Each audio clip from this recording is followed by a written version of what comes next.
Bom dia meu amigo, bom dia Jandira, sejam bem-vindos ao nosso Thanks God Every Day, né? Obrigada a Deus todos os dias e hoje nessa quinta-feira, bom dia para todo mundo e vamos lá começar com a palavra de Deus, né? Nós estamos meditando essa semana sobre fé e nós estamos no Salmo 125, né? Os primeiros versículos ali.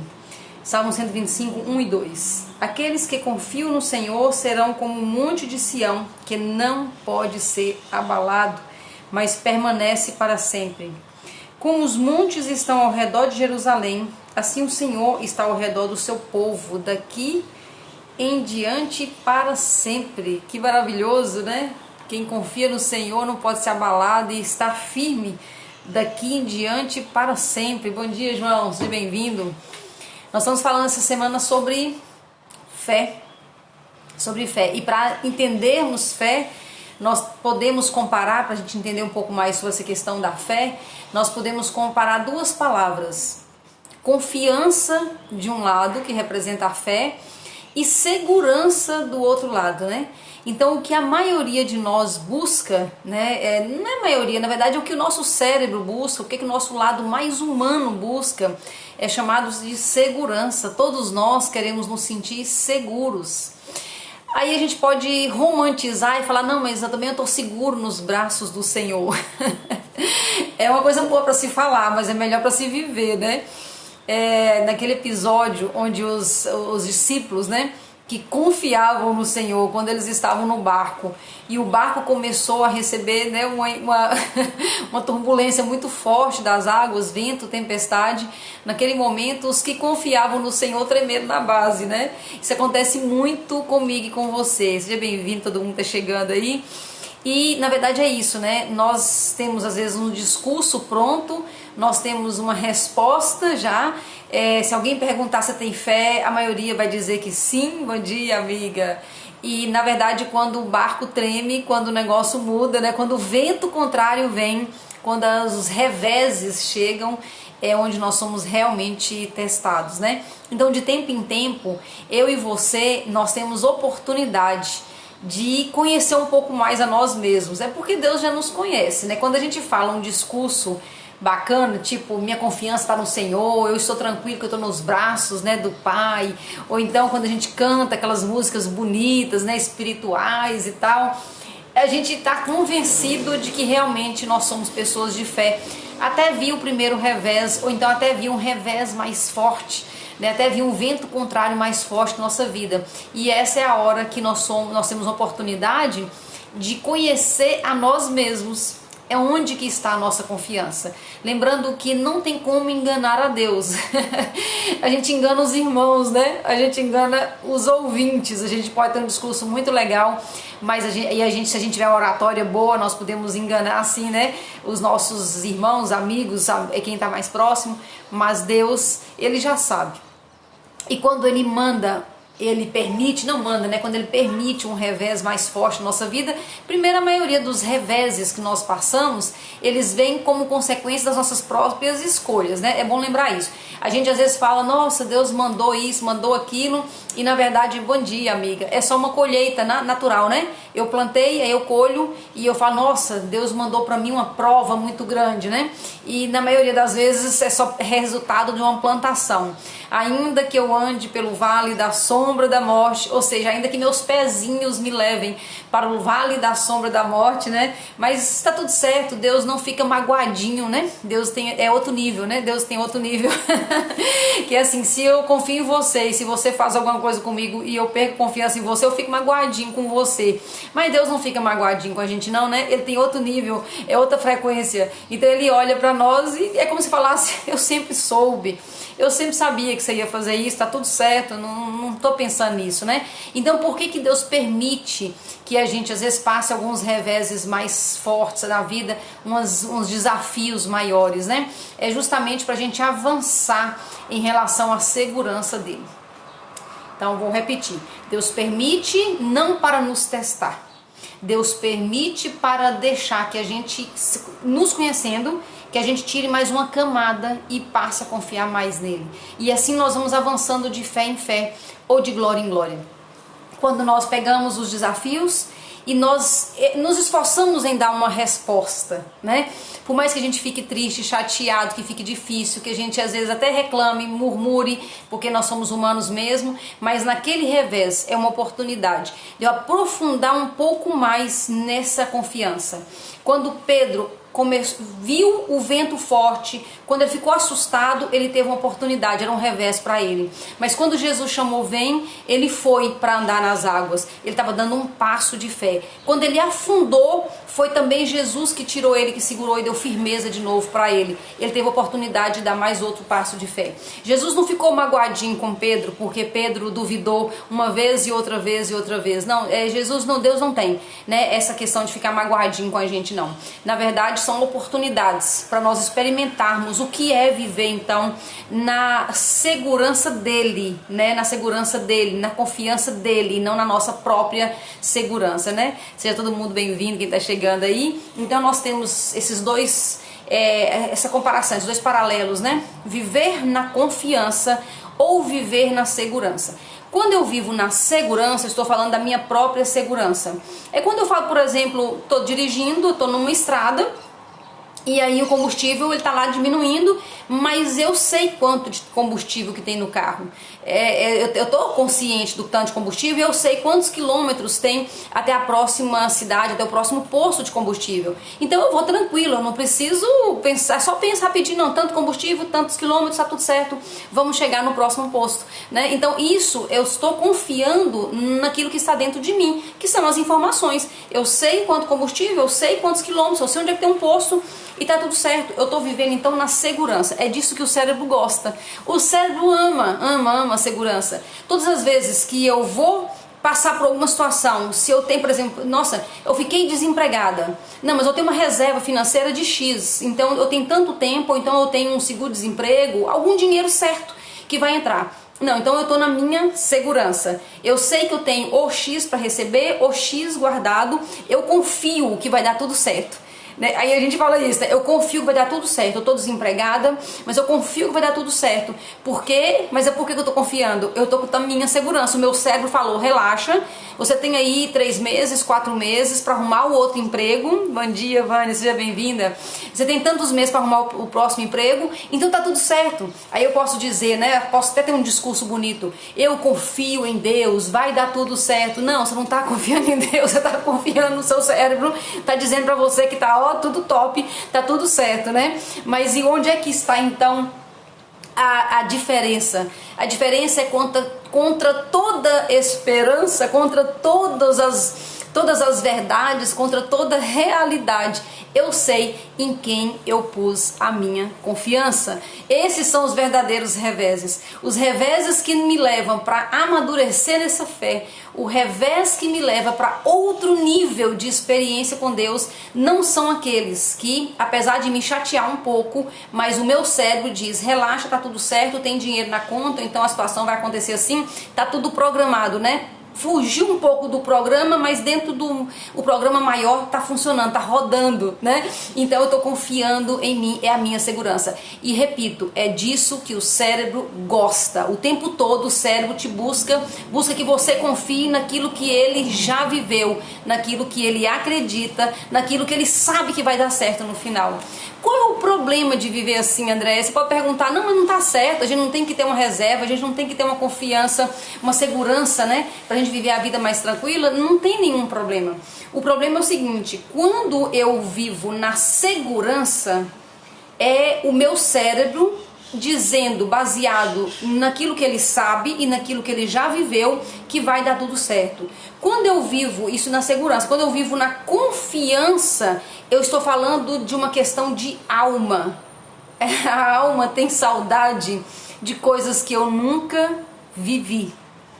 Então imagina a situação, vamos supor que nessa questão do desemprego, fiquei desempregada, não tem nenhuma reserva, e eu confio em Deus e eu vou fazer o possível, né, dentro do meu possível. Para quê? Para que Deus faça o impossível dele, porque eu não tenho nenhuma reserva, eu não tenho nenhuma segurança. Qualquer outra pessoa que olhasse ia falar, tá lascada, né? Tá lascada. Não, mas é porque eu não tenho segurança, mas eu tenho confiança. Confiança em todas as coisas. Porque às vezes nós temos confiança em algumas coisas e nós não temos em outra. Normalmente, quando eu tenho confiança em alguma coisa e eu não tenho outras coisas, isso que eu estou chamando de confiança, na verdade, é segurança. Eu estou seguro porque eu sei que algumas coisas vai dar certo pela lógica, porque eu tenho alguma reserva de alguma forma. Então, o chamado de Deus para nós, nesse tempo, é soltar a segurança e viver na confiança. Por que isso é tão importante? Por que a palavra de Deus fala sem fé é impossível agradar a Deus? Por que ele fala isso, né? Porque Deus tem sonhos muito grandes para nós. E quando eu vivo baseado na minha segurança, o cérebro, estou repetindo padrões, é meu cérebro dizendo, faça isso que já deu certo, fique perto disso e daquilo, porque já aconteceu e já deu certo antes. O cérebro só quer te proteger. Então ele vai te levar a repetir histórias, a ficar até mais do mesmo. Quando eu vivo na segurança, eu vivo mais do mesmo, porque a segurança me fala de coisas que eu já vivi. E quando eu vou andar sobre as águas, isso não me fala de segurança, isso me fala de confiança. Quando Pedro aceitou o convite de andar sobre as águas, e quando eu e você, porque também essa história se repete, sabia? Às vezes não na água física, né? Mas Deus nos chama a andar sobre as águas, a ir para um nível de confiança muito profundo, e isso está querendo trazer o que para nós? Não mais do mesmo, mas novas experiências, é o novo de Deus. Quando eu estou pronta, eu quero viver o novo de Deus, então eu vivo na confiança daquele que me chamou. E não mais na segurança das minhas próprias experiências. Aí é que vai diferenciar a vida plena, porque é tudo que Deus quer e te chama para viver isso, de uma vida medíocre, ou na média, ou repetindo padrões. Sempre que eu repito padrões, eu tenho mais do mesmo. E aí eu estou na minha segurança. E às vezes nós podemos viver uma vida inteira baseada nessa segurança e com muito medo, né? Aí eu lembro daquela música que sempre eu lembro aqui, né? Confiar em Deus é viver perigosamente. Tem uma música que fala isso. Confiar em Deus é viver perigosamente. Mas é isso mesmo, porque ele te leva para águas profundas. Águas que você não conhece. Ir para águas profundas significa ir para lugares que você não conhece. Viver situações que você não viveu ainda. Mas é isso que é o novo de Deus. Nós cantamos, eu quero o novo de Deus, mas eu continuo repetindo padrões. Como é que eu quero o novo repetindo padrões? Ou bem eu quero uma coisa, ou bem eu quero outra, né? Eu vou ter que decidir o que é importante para mim. Se é a segurança, eu vou repetir padrões. Se é o novo de Deus, é a confiança, é andar em águas profundas, é caminhar sobre as águas, é aceitar o convite que ele está fazendo para mim e para você o tempo todo. É fácil? Não, é lógico que não é fácil. Tanto que dos discípulos ficaram todos dentro do barco, Pedro andou sobre as águas, mas é sempre assim. O convite que nós recebemos, todas as pessoas recebem. Porque você acha que Deus ama mais um do que o outro? Isso não tem sentido, né? Na verdade, o convite é para todos nós. Alguns têm coragem de sair do barco e andar sobre as águas, os outros preferem a segurança do barco, né? Então é uma questão de escolha, né? É uma questão de escolha. Então o novo, por que o novo assusta tanto a gente? Porque nós não temos registros para ancorar. Então quando eu falo que eu estou bem, é porque eu estou ancorado naquilo que já tem registro na minha mente. Então se eu vou num lugar, por exemplo, uma cidade, né? Quando a gente vai numa cidade que nós nunca vimos antes, é diferente de ir numa cidade onde eu já conheço. Quando eu já conheço, eu piso ali, pode até ter alguma coisa diferente, mas eu estou pisando ali com segurança. Por quê? Porque eu estou ancorado nas experiências que eu já tive. Qual? Do passado, eu já tive nessa cidade antes. Então, por exemplo, eu sei que, eu posso não conhecer direito a cidade, mas eu sei que é mais ou menos para esse rumo que eu tenho que ir, mais ou menos para o outro lado. Então, as experiências, eu vou ancorar minha coragem nas experiências. E isso me faz andar pela cidade que eu já andei uma vez, e eu posso vir 1000 vezes dessa cidade, mas eu posso ir para uma cidade que eu nunca fui. Eu lembro quando eu e Nádia resolvemos ir para São Paulo, né? Não conhecíamos, né, direito assim, só conhecia assim, pega um táxi, um Uber e chega em determinado lugar. Isso não é conhecer, né? E nós resolvemos conhecer mesmo São Paulo de metrô. Aí nós fomos, ela de Minas, eu aqui de Goiânia, nós fomos para São Paulo, capital, e começamos a descobrir São Paulo, né, de metrô. Né? Pensa um negócio que eu nunca vou esquecer. E depois disso, eu já fui até guia de outras pessoas, andando pelo metrô. Então, quando nós experimentamos o novo de Deus, é isso que Deus tem para nós. Não é uma vida pequena, não é repetição de padrão, não é mais do mesmo, mas é viver o novo, né? O que Ele quer. Mas isso é difícil porque é natural do ser humano querer essa segurança, querer repetir padrões. Então, nós precisamos entrar nesse treino. Então, ter fé também é treino. Tudo na vida é treinável, né? E ter fé é treino. Por quê? André, mas fé não é um fruto do Espírito? Claro que é um fruto do Espírito, mas um fruto você pode abortar. E muitas vezes nós abortamos. Então, Deus te coloca numa situação diferente e aí você tem a opção de pegar esse fruto ou então abortar o fruto. Então, quando você dá um passo, anda um pouquinho sobre as águas, mesmo que você afunde como Pedro afundou, você avançou. Você avançou em fé. Isso é treino. Da próxima vez você pode ter uma outra oportunidade de avançar um pouco mais. É treino. A fé vem por camadas, é de glória em glória. Eu já não vou nascendo na fé e já vou andando sobre as águas. Não, calma. É de glória em glória, é de passo em passo. Mas se eu nunca dou esse passo, às vezes é uma coisa simples como isso que eu falei. Ir para uma cidade que eu não conheço. Eu vou com alguma segurança. O que seria alguma segurança? Algum dinheiro no bolso, né? Então um cartão que eu sei que tem limite, né? Então é alguma segurança, mas eu me jogo na aventura. Quando nós vivemos um estilo de vida de quem vive com Jesus, é quem vive com Ele, quem vive, uma viagem é uma experiência de fé. Um relacionamento novo é uma experiência de fé. Recuperar o casamento, para quem está aí na luta, recuperando o seu próprio casamento, é um exercício de fé. Ter um filho é um exercício de fé. Ter mais um é um exercício de fé. Mudar de emprego é um exercício de fé. Abrir um negócio novo é um exercício de fé. Então, na verdade, a vida não é só assim, quando eu estou na igreja eu tenho fé, quando eu estou na doença eu tenho fé. Não, tudo é quando você tem o estilo de vida de cristão, né? Então, ser cristão é ter o estilo de vida de quem anda com Cristo, né? Então, quando eu estou com Ele, qualquer oportunidade do dia é uma oportunidade para dar um passo de fé. E quando eu dou um passo de fé, eu estou treinando a fé. Por isso que Jesus falou que não precisava ter uma fé grande, bastava uma fé do tamanho de um grão de mostarda. Ela pode ser pequenininha, mas é o início. O grão de mostarda fala de depois ele multiplicar e virar uma árvore. Então eu tenho um grãozinho de mostarda, mas eu plantei, então vai aumentar. Também a experiência de fé é assim. Talvez ontem você teve uma oportunidade, pode ter aproveitado ou não, hoje você vai ter outras oportunidades de ter fé. E a fé, ela vai avançando. Cada vez que eu dou um passo, Jesus gosta, né? Deus gosta e te dá mais uma porção de fé para você avançar ainda mais. E assim nós vamos avançando. Assim como a gente descasca uma cebola, a fé também é por camadas. Tira uma camada, tira outra, até você chegar à estatura do homem perfeito, né? E como eu disse ontem, quando a gente chegar nesse ponto, nós já vamos para a glória, né? Que a estatura do homem perfeito é na altura de Cristo. Quando eu chego na altura de Cristo, é porque eu já estou na glória, né? Mas enquanto isso, nós vamos fazendo como Pedro, experimentando de glória em glória, fazendo atos de coragem, né, junto com Deus, falando eu vou porque eu sei que o Senhor vai estar comigo. Às vezes a gente quebra a cara, a gente volta e corrige, mas é justamente isso que vai me levar para o novo de Deus. Todas as vezes que eu não quiser dar esse passo para o novo, eu estou escolhendo repetir a minha história. E com certeza não é isso, né? Não é isso. Nem olhos viram, nem ouvidos ouviram, nem jamais passou pela mente humana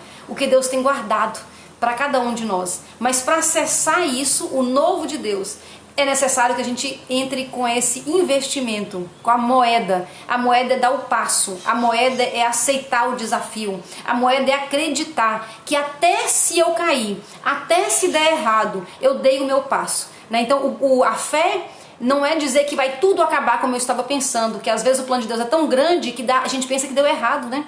Mas na verdade não deu errado. O passo que você deu não vai ser em vão, porque você deu o passo e confiou. E você fala, deu tudo errado. Não deu errado. Você deu o seu passo e Deus tem uma coisa maior para você. É bem provável que esse passo que você está chamando de errado seja um ingresso para você avançar e acessar o que Deus tem para mim e para você. O que é fato é que, primeiro, essa sementinha é colocada por Deus. A fé é um fruto, é do Espírito. É natural que eu e você tenhamos essa sementinha dentro de nós, porque é um fruto do Espírito, não é nosso.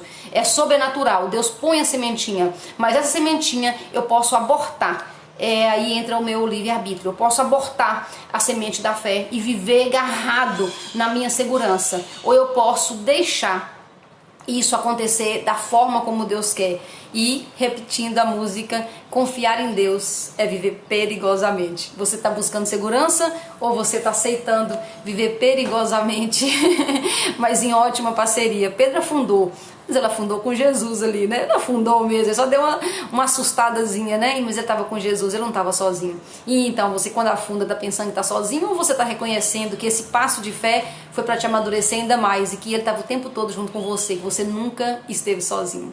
Amanhã nós temos nosso último Thanks God Everyday, vamos falar sobre potencial e capacidade. O que Deus quer de mim e de você? Beijo no seu coração e até amanhã no último Thanks God Everyday da semana.